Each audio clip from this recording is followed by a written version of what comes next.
Nhasi tabuda takananga kuBromley iyo inowanikwa after Rua takatarisana nemarondera handiti uko kwatafonerwa nemuzukuru anonzi Patricia Chihuri akati sekuru kuno kune dambudziko ratinoda kuti munge muri munosheyawo pamwe chete nemhuri yeZimbabwe kuti kana pane vanokwanisa kubatsira tinge tiri tinobatsirana nehama dzedu. Ndichida kugamuchirai zvakare pachannel yenyu, channel yamunofarira, muna the only Zimbabwean Uncle Saint. Ndichida kutendai nesapoti yese yamunopa pabasa rino pamusha wenyu uchienda mberi.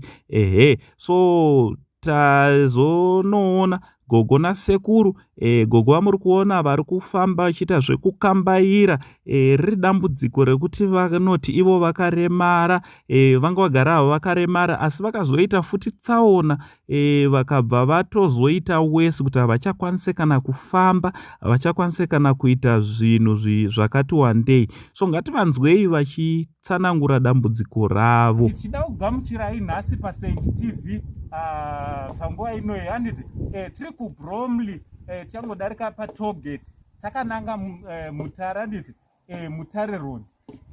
Makadi yenyu sekuru nambuya? Aiwa tinofara.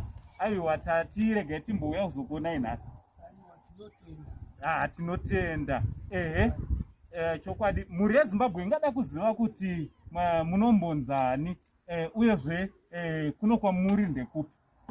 Inini ndinonzi Lady Smith. Alright. Murume wangu Stare Lusene murume wangu ndinonzi Maisapanga. Alright. Saka ndigogo nasekuru Sapanga. Alright, tinotenda.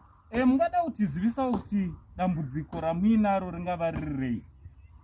Dambudziko randinaro ndakaremara.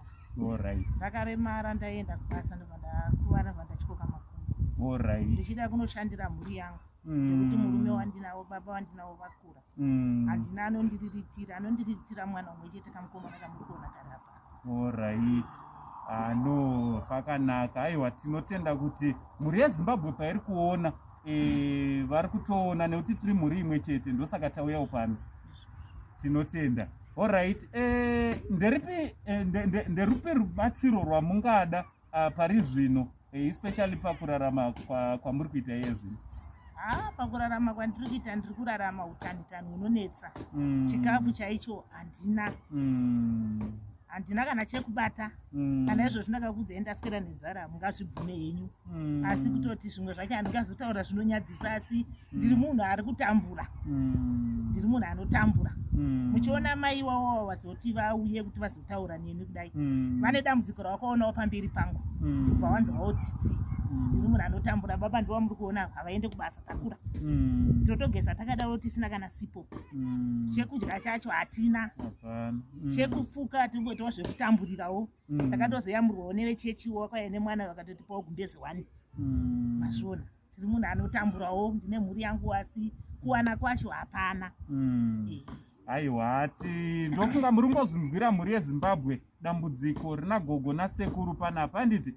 Manje mutoro tinotakurirana. So kune vanoda kuti vange vari vanotibata tinge tiri tinobatsirana nagogo, namba ndo dziri paskrini idzo dzamuri kuona. Mukatibata tiripo kuti tinge tiri tinomhanya kuti tinge tiri tinobatsirana nagogo nekukasika pamwe nasekuru handiti. Asi pazuva ranhasika sevauyaka nedambudziko ramuri kutaura kuti kana chekudya tatobatikana. Chokwadi tatobatikana, hatigone kuti tingosimuka tisina kusiyawo chekuti musare muchibika.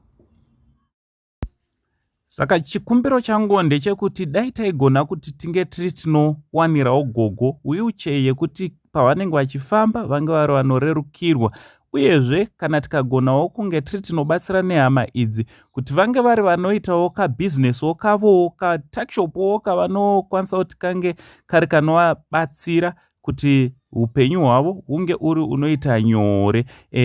So kune vanoda kubatsira, namba ndo dziri pascreen, tibatei tobva tawirirana kuti toita zvipi isu tomhanya kuti tinge tiri tinobatsira gogo nasekuru kuti upenyu hwavo unge uri unoreruka. Sepakuti tiri mhuri imwe chete, mhuri yeSaint TV, mhuri izere nerudo runoshamisa.